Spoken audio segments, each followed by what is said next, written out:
Mendadak nikah. Bab 074. Setelah naik balon udara, Diego mengajakku mengeksplor kota bawah tanah dan bangunan-bangunan yang terbuat dari pahatan batu di Gerome dan Urgup.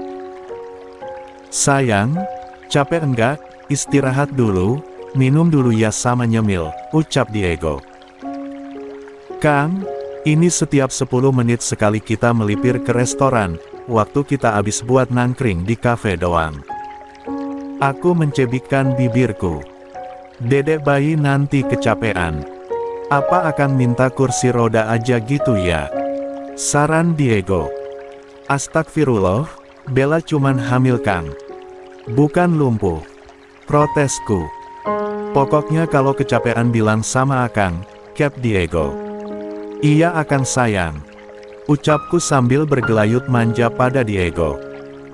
Sudah lama sekali rasanya aku tidak berlibur, aku sungguh menikmati baby moon ini bersama Diego. Akang, Bella mau es krim, pintaku saat melihat penjual es krim di pinggir jalan. Diego menganggukkan kepalanya, lalu kami mendekati penjual es krim. Sudah menjadi rahasia umum jika penjual es krim di Turki ini sangat iseng dan suka menjahili para pembelinya. Penjual es krim berkali-kali memberikan es krim kepadaku, tetapi aku tidak dapat bisa mendapatkannya karena terus diambil lagi oleh sang penjual sebagai bentuk keusilannya. Aku mencebikkan bibirku saat hanya kon es krim saja yang aku dapatkan. Setelah aku bisa mendapatkan es krim dari sang penjual, Diego merogoh saku celananya untuk membayar es krim, namun aku menahannya. Biar Bella aja yang bayar, ucapku sambil merebut uang dari tangan Diego. Saat akan memberikan uang pada si penjual es krim, aku balas menjahilinya dengan menarik tanganku hingga si penjual es krim tidak bisa mengambil uangnya. Si penjual es krim tertawa karena tidak menyangka aku akan membalas kejahilannya.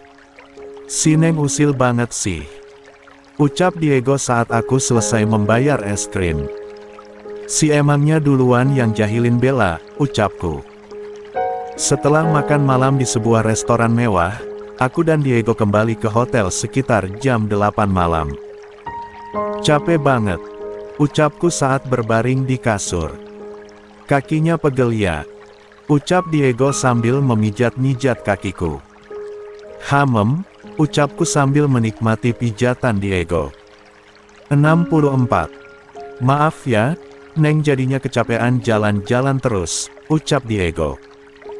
Bella seneng banget Kang, bisa jalan-jalan sama Akang, ucapku sambil tersenyum manis. Akang juga seneng banget Neng. Akang kira liburan healing-healing gini tuh gak penting, cuman buang-buang waktu aja.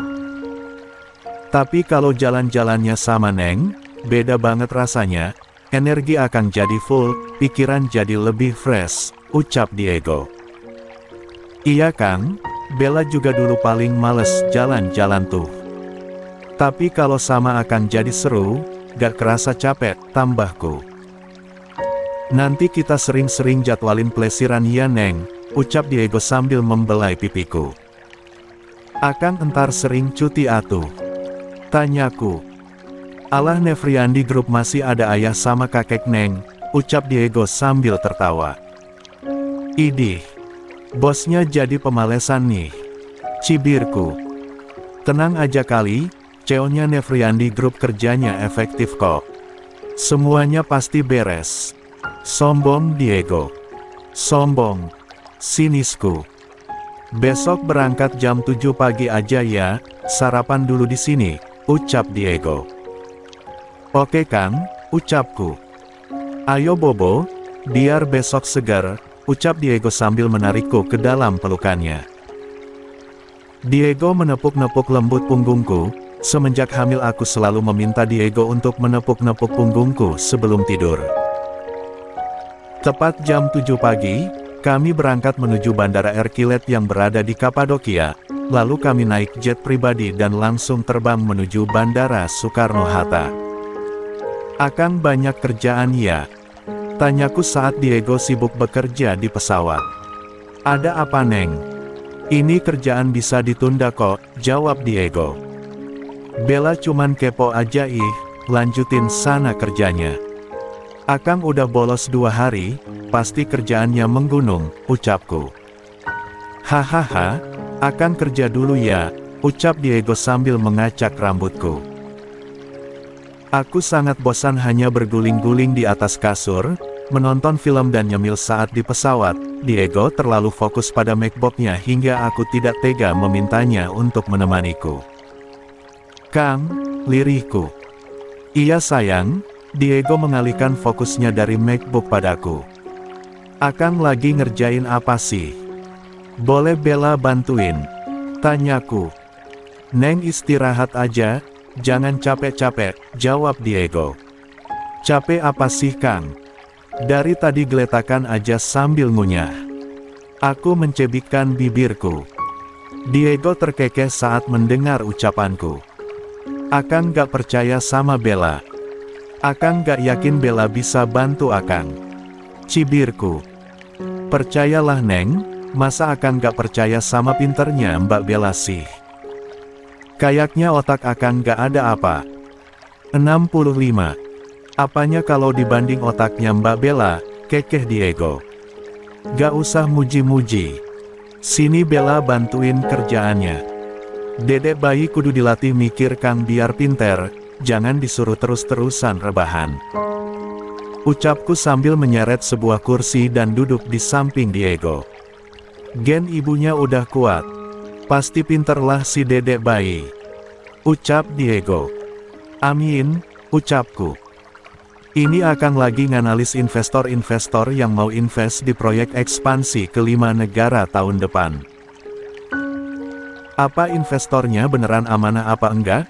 Akang juga lagi nyari-nyari info apa dana yang mereka kasihin itu dana dari jalur lurus atau uang panas hasil money laundry. Males banget kalau di masa depan Akang harus urusan sama hukum gara-gara nerima aliran dana yang gak bener, jelas Diego. Sini, listnya kasih ke Bella, Bella bantu nyelidikin. Pintaku. Oke. Akan kirim ke email si milik Kitty ya, ucap Diego. Kita bagi 2 aja kerjaannya, ucapku. Jangan maksain, kalau capek istirahat. Perintah Diego. Iya, ucapku malas. Aku sudah muak diminta istirahat oleh Diego sepanjang waktu. Aku sungguh sangat bersemangat saat membantu Diego mengerjakan pekerjaannya. Sudah lama aku tidak berselancar mencari informasi tentang suatu perusahaan. Neng sayang, ayo makan siang dulu, ucap Diego. Tidak terasa aku sudah 3 jam mengerjakan pekerjaanku. Iya Kang, ucapku. Neng udah nyelidikin berapa investor? Tanya Diego saat mengunyah makan siangnya. Baru 7 Kang, jawabku. Wah. Akang baru 3, kekeh Diego. Selesai menakan siang, kami kembali mengerjakan pekerjaan kami. Diego memepet tubuhku untuk menanyakan progres pekerjaanku.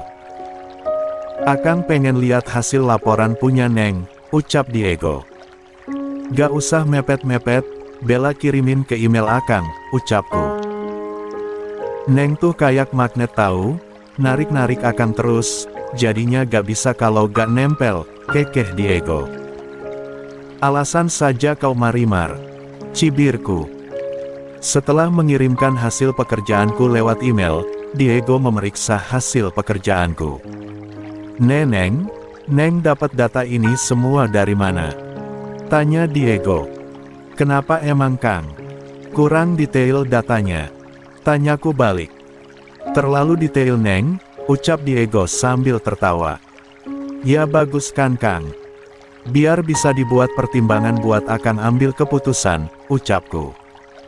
Neng dari mana tahu aliran dana, kecurangan pajak sampai nama karyawan beserta gaji di perusahaannya? 66. Ucap Diego takjub. Akang lupa kalau istrinya itu hacker. Sombongku. Ngeri banget dah kalau Mbak Bella si milik Kitty udah beraksi. Padahal Akang cuman butuh laporan keuangan dan neraca laba ruginya doang, ucap Diego sambil tertawa. Itu Bella sekalian aja ambil data gaji karyawannya, Biar akang tahu, itu si investor memperlakukan baik para karyawannya apa enggak, ucapku. Gak kuat. Keren banget sih istrinya Diego. Ucap Diego sambil menarik kursiku hingga menabrak kursinya. Hawa-hawanya ngajak jep-jip-jup nih si Diego, batinku saat melihat kilat garah di matanya. Selama di Kapadokia torpedo milik Diego anteng dan tidak minta jatah, sepertinya dia sudah menggeliat bangun dan minta dilepaskan. Akang, longok dedek bayinya di rumah aja ya, Bella malu kalau di sini, cicitku. Malu kenapa sayang? Tanya Diego. Kan ada kru pesawat rajukku. Gak bakalan mereka berani kesini, ucap Diego. Kiss aja ya. Tawarku. Mana puas? Kekeh Diego. Sabar atuh ya, entar malam aja longokin dedek bayinya. Ucapku sambil mengelus-elus adiknya Diego. Sesyah, Diego mendesis dan mendongakkan kepalanya. Neng, kenapa dibangunin sih? Kalau udah gini gak bakalan bisa dijinakin lagi sebelum ngamuk, ucap Diego. Salah ambil langkah. Niat jinakun malah ngamuk si torpedo, batinku. Aku menghela nafas panjang saat Diego membopong tubuhku dan meletakkannya di atas kasur. Diego mulai mencumbu leher dan melucuti satu persatu pakaianku. Sebisa mungkin aku menahan desahan dan teriakanku saat torpedo Diego mengobok-obok surabi milikku. Mendesah aja sayang, Diego suka desahannya neng, ucap Diego. Aku sudah tidak bisa lagi menahan desahan dan erangan dari mulutku. Ternyata sensasi bercinta di atas awan sungguh sangat menakjubkan. 67. Sekitar jam 10 malam, kami sampai di Indonesia. Aku mengangkat alis karena heran saat sadar ini bukan jalan menuju penthouse kami. Akang, kita mau kemana? Tanyaku. Ke rumah baru kita sayang, jawab Diego. Oh, aku menganggukkan kepalaku. 10 menit kemudian, kami sampai di sebuah mansion mewah. Sepertinya jauh lebih mewah daripada mansion milik kakek ataupun ayah. Kang, ini dari pintu masuk rumah ke gerbang depan kalau jalan kaki, Bella bisa pengkor deh Kang. Ucapku saat kami tiba di mansion. Siapa juga yang nyuruh Neng jalan kaki, ucap Diego sambil tertawa. Atuh Kang, kalau kita mesen GoFood, si emangnya palingan antar sampai pos satpam aja. Entar Bella capek ngambilnya. Ucapku sambil mencebikkan bibirku. Yantar ada yang ngambilin atuh, masa Neng yang ambil sendiri. Ucap Diego sambil mencubit pipiku gemas. Ya berarti entar kasihan yang ngambilinnya. Ucapku. Kan bisa pakai motor sayang, ucap Diego. Iya juga, kekehku. Ini otak pinter gue kenapa mendadak jadi on. Batinku. Kami disambut oleh para pelayan yang menggunakan seragam yang sama, padahal ini sudah jam 10 lebih, mereka masih saja standby menunggu kami. Aku membolakan mata saat memasuki mansion milik kami, nuansa mewah dan modern sungguh sangat terasa, entah berapa miliar yang Diego keluarkan untuk membeli mansion ini.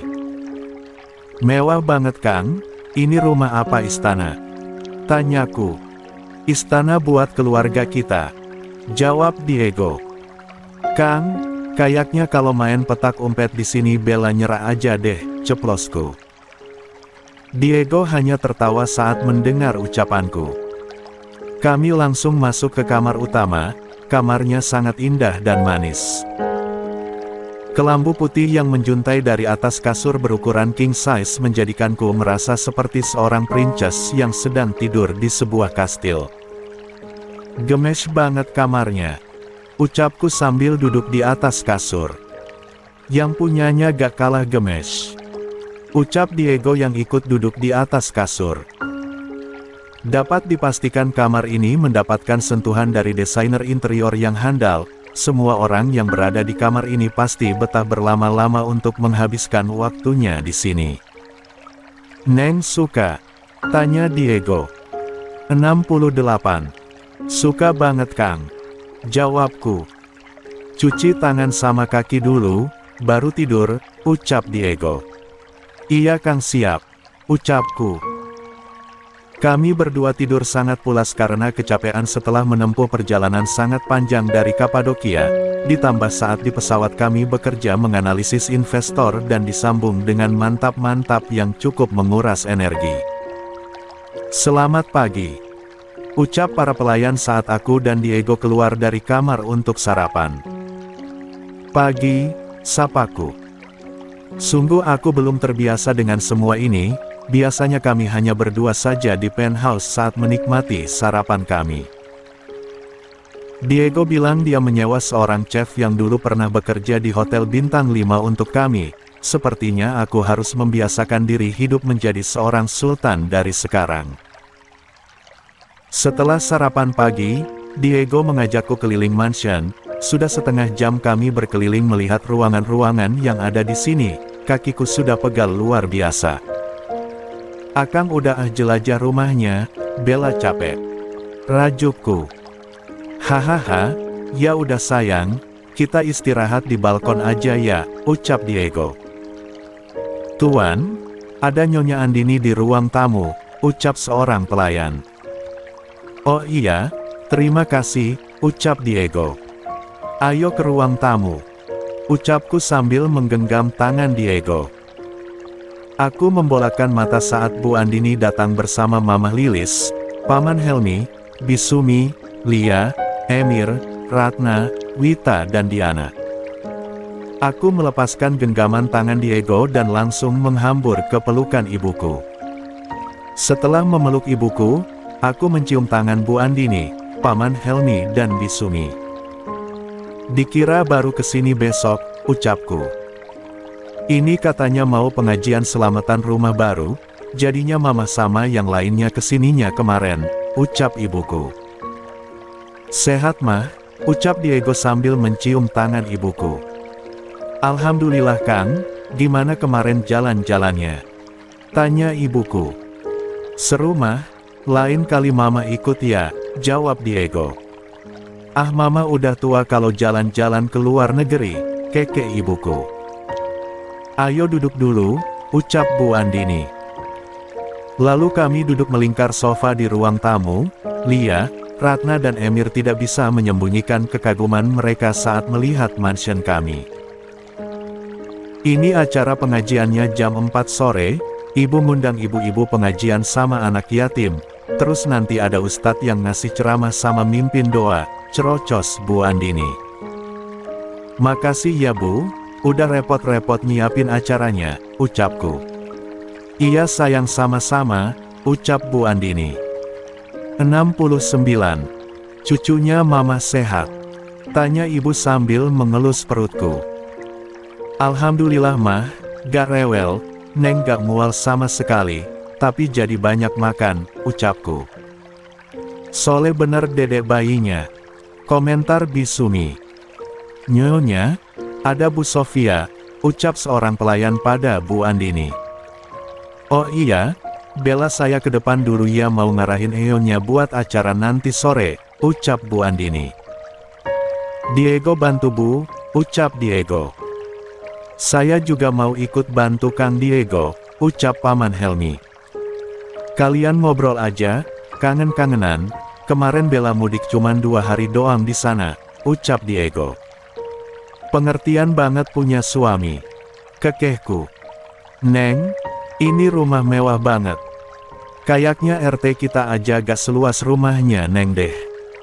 Ucap Bisumi saat Diego dan Bu Andini tidak terlihat lagi. Anak mama udah jadi sultan, kemarin Neng dikasih saham 51% dari punyanya Kang Diego, sombongku. Masya Allah, Kang Diego baik banget.